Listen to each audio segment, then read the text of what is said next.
السلام علیکم دوستو، امید کرتا ہوں کہ آپ سب خیریت سے ہوں گے۔ بہت ہی شاندار سنسنی خیز مناظر سے بھرپور اور پھر ایک کے بعد ایک تابڑ توڑ حملے۔ جی ہاں ناظرین، کرولوش عثمان کی نئی قسط نے یہ ثابت کر دیا ہے کہ عثمان سیریز کا چوتھا سیزن صرف چند ممالک ہی میں نہیں بلکہ دنیا بھر میں سب سے زیادہ شہرت حاصل کرنے والی سیریز کا حصہ بننے جا رہا ہے، اور اس کی وجہ بہت ہی سادہ ہے، اور وجہ یہ ہے کہ نئے سیزن کی پہلی قسط بھی بہت اچھی تھی، لیکن اس کے باوجود سے کچھ لوگوں نے اپنی رائے دی کہ سیزن 4 کا آغاز توقعات کے مطابق سنسنی خیز نہیں رہا۔ لیکن اب نئی قسط کے بعد یقیناً کوئی یہ بات نہیں کہہ سکے گا، کیونکہ سیزن 4 کے آغاز میں ہی ایسا محسوس ہو رہا ہے جیسے یہ سیزن اپنی پیک پر جا پہنچا ہے، اور پہلی مرتبہ کرولوش سیریز میں ایسے کھیل دکھائے جا رہے ہیں جو کہ یہ سیریز دیکھنے والوں کی بھی سمجھ میں نہیں آ رہے، اور سب سے بڑھ کر ارطغرل غازی اور کرولوش عثمان میں کبھی بھی ایسے مناظر دیکھنے کو نہیں ملے تھے جہاں شہداء کی لاشیں واپس کرنے کا مسئلہ درپیش نہ آیا ہو۔ بعض اوقات دشمن اس قدر سفاکت کا مظاہرہ کرتا تھا کہ شہداء کی لاشیں وہ واپس دینے پر آمادہ نہ ہوتے، پھر عثمان بے کو ایسی سازشوں میں پھنسایا جا رہا ہے جو کہ ختم ہونے کا نام ہی نہیں لے رہی۔ ابھی پہلے والے مسئلے ختم ہی نہیں ہو پائے کہ ایک اور نیا مسئلہ شروع ہونے جا رہا ہے، اور ایک اور بڑی سازش شروع ہونے جا رہی ہے جو کہ عثمان بے کے لیے خطرناک ثابت ہوگی۔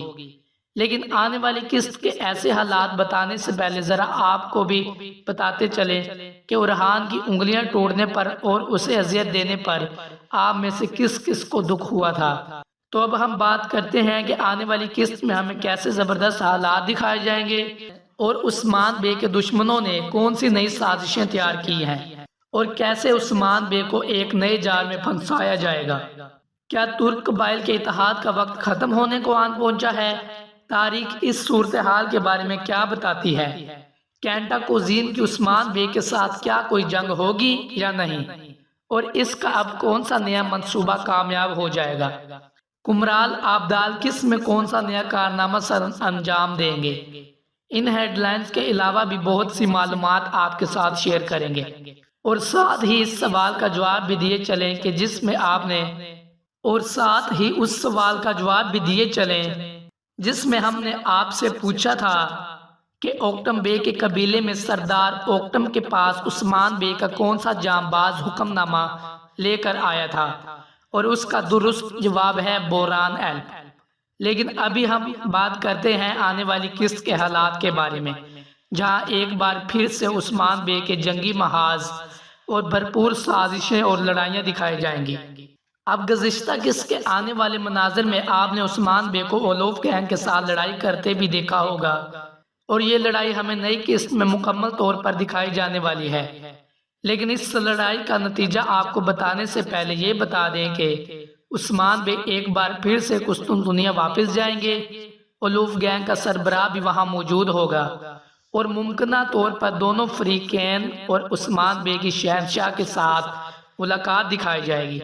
اب شہنشاہ سے ملاقات کے دوران بھی عثمان بے کو دشمنوں کی چالاکیوں کا سامنا کرنا پڑے گا، اور ممکنہ طور پر عثمان بے کے اتحادی کردار کی بھی موت دکھائی جا سکتی ہے، کیونکہ کینٹا کوزین ایک بار پھر سے قسطنطنیہ کے حالات خراب کرنے میں کامیاب بھی ہو جائے گا۔ یعنی نئی قسط میں کینٹا کوزین خفیہ کھیل کھیلتے ہوئے عثمان بے کو شکست دینے کی کوشش کرے گا، اور خصوصی طور پر عثمان بے جس مقصد کے لیے قسطنطنیہ میں آئیں گے اس مقصد کے لیے انہیں کامیابی حاصل نہیں ہو پائے گی، اور کینٹا کوزین اپنا دامن صاف کرتے ہوئے عثمان بے پر کاردینال کے قتل کا الزام بھی عائد کر دے گا۔ جی ہاں، جس کاردینال کو کینٹا کوزین نے گزشتہ قسط میں قتل کر دیا تھا، وہ کہانی ابھی ختم نہیں ہونے والی، بلکہ اس کہانی کا اصل حصہ تو اب نئی قسط میں دکھایا جائے گا۔ اور ناظرین، یہاں آپ کو کاردینال کے قتل کی تاریخ سے اہمیت بھی آگاہ کرتے ہیں کہ کیسے یہ قتل عثمان بے کے لیے خطرے کا باعث ہے۔ در حقیقت کاردینال اس وقت موجود تو رومی دارالحکومت میں تھا، لیکن اس کا تعلق عیسائیوں کے ایک ایسے فرقے سے ہے جنہیں ہم کرولوش سیریز میں صلیبیوں کے روپ میں دیکھتے آئے ہیں، اور ان کا اصل مقصد ویٹیکن سٹی ہے اور ان کا اصل مسکن ویٹیکن سٹی ہے، جہاں کے پادریوں کی ہدایت پر یہ چلتے ہیں۔ اور تاریخ میں ویٹیکن سٹی یا رومی سلطنت کا بھلے دارالحکومت ایک ہی تھا، لیکن الگ الگ فرقے ہونے کی وجہ سے ان کے آپس میں بہت سے اختلافات رہے، یہاں تک کہ جنگیں بھی ہوتی رہی تھیں۔ تو یوں کاردینال کی موت کا الزام عثمان بے کو ٹھہرانے کا مطلب ہے کہ عثمان بے کے شہنشاہ اور پادریوں کے ساتھ اچھے تعلقات کا خاتمہ ہو۔ اور پھر اگر بات کریں کہ عثمان بے کی اولوف کے سربراہ سے لڑائی کی، تو یہ لڑائی اس میدان میں ہوگی جس کا ذمہ دار کورنور ایلپ کو دکھایا گیا ہے۔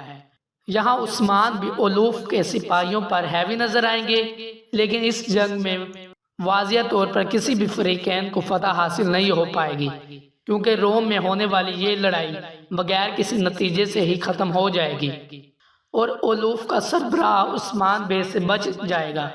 یعنی نئی قسط میں کسی ویلین کا خاتمہ ہونے والا نہیں، لیکن نئی قسط میں جو مسئلہ درپیش آئے گا وہ ترک قبائل کی طرف سے بغاوت کا ہوگا۔ اس بغاوت کا موجب بھی گینٹا کوزین بنے گا، یعنی وہ ایسے کہ گینٹا کوزین عثمان بے کو حقیقت بتانے کے بجائے شہنشاہ کی بیٹی کے خلاف ورگلائے گا، تو دوسری جانب وہ ترک قبائل میں جا کر عثمان بے کے خلاف ورگلانے کی کوشش کرے گا اور شہداء کا قصوروار بھی عثمان بے کو ٹھہرانے کی کوشش کی جائے گی، تاکہ امن معاہدہ توڑنے کا ذمہ دار بھی عثمان بے کو ہی ٹھہرایا جا سکے۔ اور اس سے بھی بڑی بات یہ ہے کہ گینٹا کوزین اپنے مقصد میں کامیاب بھی ہو جائے گا اور آنے والے دنوں میں بھیم کے اتحادی قبائل سے ایک سردار الگ ہو جائے گا اور وہ کائیوں اور ریاست کے خلاف غداری کر سکتا ہے۔ اور یہاں عثمان بے کو ایک طرف اولوف گینگ کا سامنا کرنا پڑے گا، تو دوسری طرف گینٹا کوزین کی سازشوں اور رہی کسر ترکمان اور سردار پوری کر دیں گے۔ اور پھر جا کے بازنطینی سلطنت کے ساتھ امن و معاہدہ توڑنے کے بعد دوبارہ نئی جنگوں کا محاذ شروع ہو جائے گا۔ یعنی آنے والی ایک ساتھ میں عثمان اور ان کے ساتھیوں کو بہت ہی مشکلات میں پھنسے دکھایا جا سکتا ہے، اور وہ اس وقت کسی بڑے دشمن کا خاتمہ بھی نہیں کر پائیں گے۔ اور ناظرین، یہاں اس حوالے سے ایک اور دلچسپ خبر ہے کہ اس بات کا تو سبھی کو اندازہ ہو گیا ہے کہ کورنور ایلپ اس وقت قسطنطنیہ میں عثمان بے کے جاسوس کے طور پر کام کر رہے ہیں۔ تو آپ نے ہمیں بتانا ہے کہ قسطنطنیہ میں کورنور ایلپ کا نام چینج کیا گیا ہے یا نہیں۔ تو اب دیکھتے ہیں کہ کن دوستوں نے ایک ساتھ کو باقاعدگی سے دیکھا ہے، اور ہمیں ضرور بتائیے گا کہ کورنور ایلپ کا نیا نام کیا رکھا گیا ہے یا پھر وہی پرانا نام ہے۔ ہم آپ کے جواب کے منتظر رہیں گے۔ اور ناظرین کرام، کورولوس عثمان سیزن 4 میں وائکنگز کی انٹری کے بعد اس ڈرامے نے مداحوں کو تجسس ہے کہ وائکنگز، جنہیں ایک اور drama series Game of Thrones سے دنیا بھر میں شہرت مل چکی ہے، اتنی صدیاں گزارنے کے بعد بھی آج بھی اتنی شہرت کیوں ہے؟ کیا عثمانیوں کا وائکنگز سے کبھی آمنا سامنا ہوا تھا؟ یا وائکنگز کا مذہب کیا تھا؟ اور مسلمانوں سے ان کی کتنی جنگیں ہوئیں اور ان کا کیا نتیجہ نکلا؟ اور آخر میں یہ کہ وائکنگز کا خاتمہ کیسے ہوا؟ تو ناظرین، ایسی بہت سی دلچسپ معلومات آپ کو آج کی اس ویڈیو میں بھی ملیں گی۔ نمبر 1، وائکنگز کا مطلب کیا ہے؟ تو ناظرین کرام، اس لفظ کی ابتدا کیسے ہوئی، اس پر واضح طور پر کچھ نہیں کہہ سکتے، لیکن اس بارے میں پہلا خیال یہ ہے کہ وک ناروے کی ایک بستی کا نام تھا، اور نارون زبان میں وائکنگز کا مطلب ہے وک کا رہنے والا ایک آدمی۔ لیکن ایک سویڈش سائنٹسٹ ایف ایس برگ کے مطابق وائکنگز کا مطلب ہے جو اپنا وطن چھوڑ کر شکار کے لیے طویل سمندری سفر پر نکل جائے۔ کفاگ اور بہت سے مورخین یہ بتاتے ہیں کہ وہ سمندری ڈاکو تھا۔ ایک بات آپ کو بتاتا چلوں کہ وائکنگز کسی قوم کا نام نہیں، بلکہ یہ پیشے کا نام تھا، اور وہ پیشہ ہے لوٹ مار۔ نمبر 2، وائکنگز کا تعلق کہاں سے تھا؟ تو وائکنگ کا تعلق اسکینڈینیویا سے تھا، جو کہ 3 ممالک کو کہا جاتا ہے، اور یہ سردی کی وجہ سے مشہور ہے۔ ان 3 ممالک میں سویڈن، ڈنمارک اور ناروے شامل ہے۔ وائکنگز ان 3 ممالک میں قبائلی صورت میں رہتے تھے، اور اپنے حملوں میں جن علاقوں کو فتح کرتے تھے تو یہ وہاں کا بھی ثقافت اختیار کر لیتے تھے۔ بھوک، غربت اور سردی، ان علاقوں کی بڑھتی آبادی نے انہیں لوٹ مار کی طرف دھکیل دیا۔ اس طرح وہاں جھگڑے، لڑائیاں ہوتی، جس کی وجہ سے وہاں کے لوگ دوسرے علاقوں میں جانے پر مجبور ہوئے۔ لیکن دنیا کی دوسری قوموں کی طرح وائکنگز بھی اپنی ایک الگ شاندار تاریخ، روایات اور مذہب رکھتا تھا۔ نمبر 3، وائکنگز کا مذہب کیا تھا؟ تو ناظرین کرام، وائکنگز بت پرست تھے اور قدیم نارمن مذہب کے پیروکار تھے، اور اپنی بت پرستی پر یہ اتنی شدت سے قائم تھے کہ اگلے کا مخالف مذہب ہونا ہی ان کے نزدیک اس کے قتل کے لیے کافی تھا۔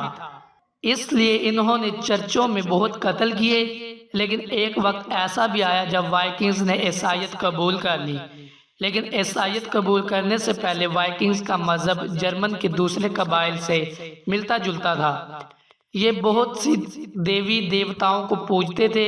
اس کے علاوہ ان کا ایک بجلی کا دیوتا تھا جس کا نام تھا تھور، اور اس جدید دور میں بھی وائکنگز بہت سے رائٹر، پروڈیوسرز اور مصوروں وغیرہ کے لیے بڑے انسپیریشن رہے ہیں۔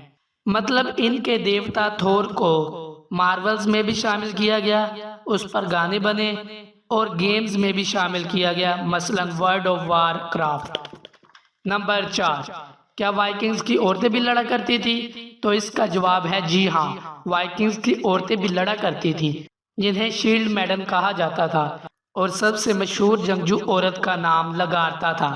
اس وقت جب عورتوں کو حقیر سمجھا جاتا تھا، تب وائکنگز اپنی عورتوں کو بہت اہمیت دیتے تھے۔ عورتیں ان کی غیر موجودگی میں دولت، جائیداد اور ہتھیاروں کی حفاظت کرتی اور جائیداد میں حصہ بھی حاصل کیا کرتی۔ ان کے ہاں 12 سال کی عمر میں ہی شادی کر دی جاتی۔ اور اس کے علاوہ آپ کو بتاتا چلوں کہ تاریخ میں کسی جگہ بھی موجود نہیں کہ وائکنگز کا کسی جنگ میں ترکوں یا عثمان غازی سے کبھی آمنا سامنا ہوا۔